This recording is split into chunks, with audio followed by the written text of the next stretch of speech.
Pues amigos de Conexión, reciban un grandioso saludo de su servidor Carlos Federico. Pero mire lo que le tengo aquí en pantalla. Hoy en la mañanera salió Elizabeth García Vilchis, que la tenemos aquí en pantalla, y le arregla la plana al secretario de Estado Antony Blinken, donde han tratado de desviar la atención de una realidad que sucede allá en los Estados Unidos de Norteamérica, que es el consumo de fentanilo en estos momentos.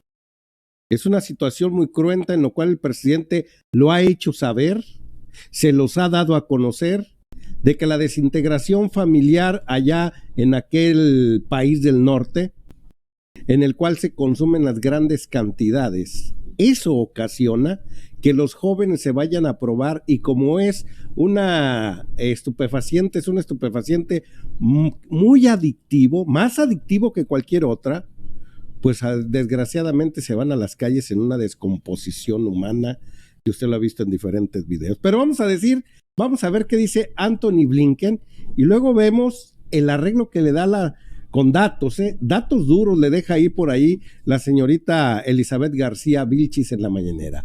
Pues el secretario de Estado, Antony Blinken, reconoció este miércoles que los cárteles mexicanos de la droga controlan partes del territorio mexicano y que se necesita hacer más en la lucha contra el fentanilo.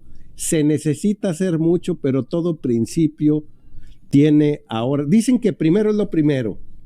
Déjenles de vender armas, municiones, y ténganlo por seguro que se van a ver ahora sí en una situación menor que las autoridades de México.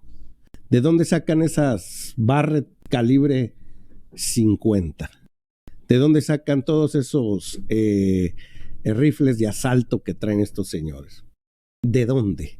Pues de la venta de ustedes, señor Antony Blinken, pero eso se lo vamos a dejar ahorita a la señorita Vilchis, porque los quiere llamar terroristas. Sí, ustedes arman a los terroristas y causan terror. En una comparecencia del Comité de Relaciones Exteriores del Senado sobre el presupuesto, Blinken fue duramente increpado por el senador Lindsey Graham, quien se muestra favorable a designar terroristas a los cárteles mexicanos de las drogas para poder utilizar las Fuerzas Armadas de Estados Unidos. Ahorita la señorita que da las mentiras de la semana nos va a decir por dónde entra la mayoría de la droga. Entra por Canadá y por los Estados Unidos de Norteamérica. Solo un tercio llega por este país. O sea, las 2/3 partes llegan por allá, y ellos pues no están dispuestos a atacar de su socio canadiense ni de ellos mismos. Mejor le echan la culpa a México, que solo es un tercio, y gracias a que ellos son los dueños de los cárteles. La DEA es la que controla todo aquí en México. Pero, ¿qué le parece si pasamos a escuchar a la señorita Vilchis para que nos explique un poquito con datos duros de la realidad de estos señores que quieren distraernos? Ahora sí, hasta el secretario de Estado.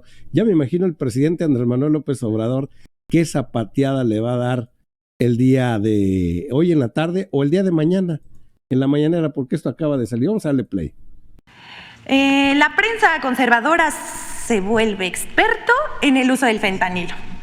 El pasado 15 de marzo, el presidente Andrés Manuel López Obrador anunció que se conformará un grupo de expertos para estudiar la posibilidad de sustituir el fentanilo, que según el Centro para el Control y la Prevención de Enfermedades de Estados Unidos, CDC, por sus siglas en inglés, es un opioide sintético 50 veces más fuerte que la heroína y hasta 100 veces más fuerte que la morfina, utilizado como analgésico y para el tratamiento del dolor intenso.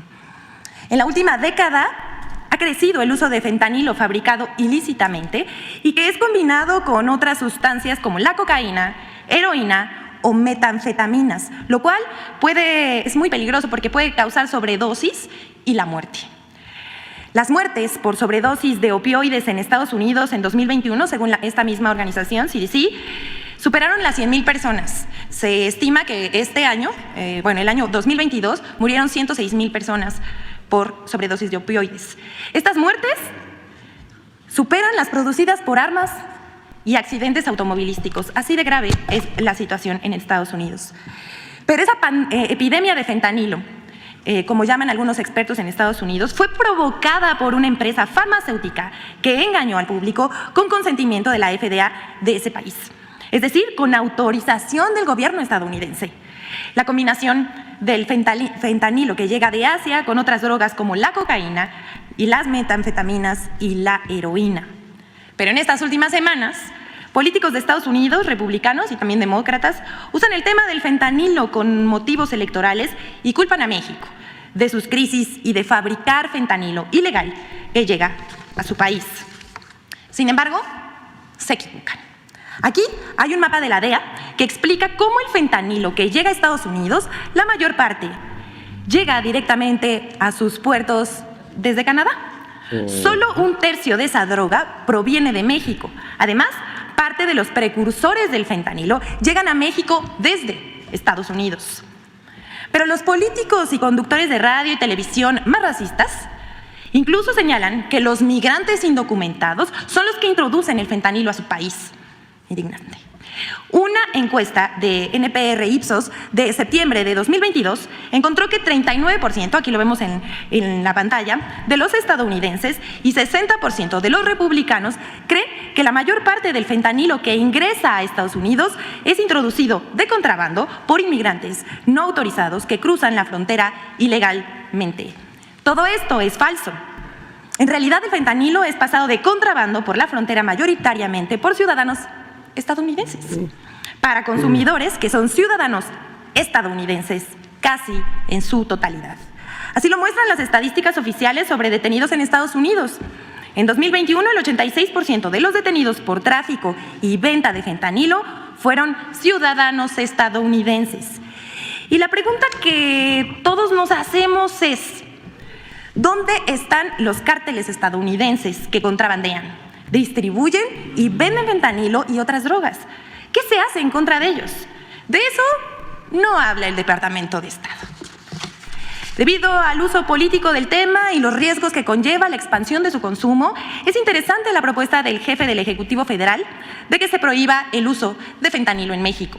Sin embargo, se desató una campaña para cuestionarla y desestimarla en la prensa nacional e internacional, columnistas y conductores de noticias. A ellos se sumaron Reforma, The Washington Post, Sergio Sarmiento, Jorge Fernández Menéndez, Alejandro Hope, Carlos Marín y otros. Ahora estas personas, periodistas y medios de comunicación, son expertos en dolor y en analgésicos para desacreditar lo dicho por el presidente López Obrador, nada más.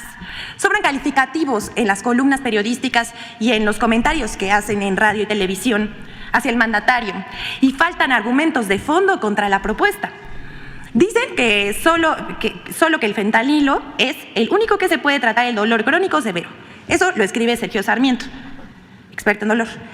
Que en vez de fentanilo, el presidente quiere recetar raíz de jengibre. Publica la editorial de Reforma, Templo Mayor. Fernández Menéndez señala que la prohibición no es la solución para frenar el tráfico de fentanilo a Estados Unidos y que no debe verse como una droga de consumo ilegal. ¿Cómo le explicamos? Por su parte, Alejandro Hope sostiene que el gobierno es prohibicionista. ¿Se acuerdan que este señor Alejandro Hope fue uno de los mayores críticos con la prohibición de los vapeadores, pese a demostrar el grave daño a la salud que causan? En fin, Carlos Marín se preguntó qué pasará si la Administración Federal detecta adictos a los antibióticos. ¿Prohibirá la penicilina?, se preguntó. Bueno, esto ya ni como chiste, la verdad. El periódico El Universal llegó al grado de amañar las cifras para golpearle al gobierno. El presidente Andrés Manuel López Obrador afirmó que México no produce fentanilo y que hay muy poco consumo. Pero el 16 de marzo, un día después del anuncio de que se conformará este grupo de expertos para ver la viabilidad de la propuesta, publicó Registra CDMX Consumo de Fentanilo, en la que consigna engañosamente que cada día de 2022 se registraron 259 consumidores de fentanilo mayores de 15 años. Es decir, 94.535 consumidores este año. Pero esta información es falsa. El gobierno de la Ciudad de México solo tiene registradas 259 personas que consumen una dosis diaria de fentanilo durante el año, no como dice El Universal, y no todos lo hacen de forma ilegal. En fin, hasta aquí con los expertos del fentanilo y el dolor crónico, pero vamos a otro. Bueno, pues ya escucharon ustedes a la encargada de dar las mentiras de la semana. Pues el señor Anthony Blinken, creo que queda muy claro que la ropa sucia se lava en casa y hay mucha ropa sucia por aquellos lados. Creo que nos tiene que poner la muestra y nos tiene que ayudar mucho a los mexicanos, dejando de surtir toda esa indumentaria necesaria para poder tener ahora sí aterrorizados a los mexicanos, que son armas de grueso calibre. No tienen por qué, el 80% de hecho, de esas armas provienen de los Estados Unidos de Norteamérica. El otro 20% viene de Asia, de Europa, de Israel, de aquellos rumbos y hasta de Rusia con aquellos famosos cuernos de chivo, esos que rondan por todo el mundo. Así que nos queda claro quién causa terror a México. El gobierno de los Estados Unidos de Norteamérica, que tiene una política ahora sí de crear monstruos para culparlos de sus desgracias que ellos mismos ocasionan. Crearon el monstruo Rusia, crearon el monstruo Corea del Norte, crearon el monstruo Cuba, un país que de veras no se mete con nadie, que lo único que hace es crear doctores, crear medicinas, crear educación. O sea, es un país nada bélico, muy humanista, pero lo han satanizado tanto para decir que hay mucha hambre. ¿Hambre de qué? Ahí vimos a Randy Arozarena, ese gran cubano que vino de aquellos lados. No creo que por hambre sea un gran beisbolista. Creo que fue bien alimentado, bien educado, bien adiestrado con el deporte que es un as este señor. Doy un ejemplo como muchos. Y así podemos ver a la mayoría de los cubanos que vienen, que salen de ese país, salen personas educadas, no delincuentes. Pero sí hay muchos ahí en los estados, en la Florida, los Estados Unidos de Norteamérica, que se dicen ser senadores, legisladores, diputados, los cuales dejan mucho que desear, procedentes de esa isla. Así que, pues, ¿quién tiene la culpa en todo esto? Saque sus propias conclusiones. Pues, amigo de Conexión, quede usted muy bien enterado, no se le olvide darle like, suscribirse al canal. Ya sabe que Conexión está al pie del cañón en esta cuarta transformación. ¡Vámonos riendo, raza!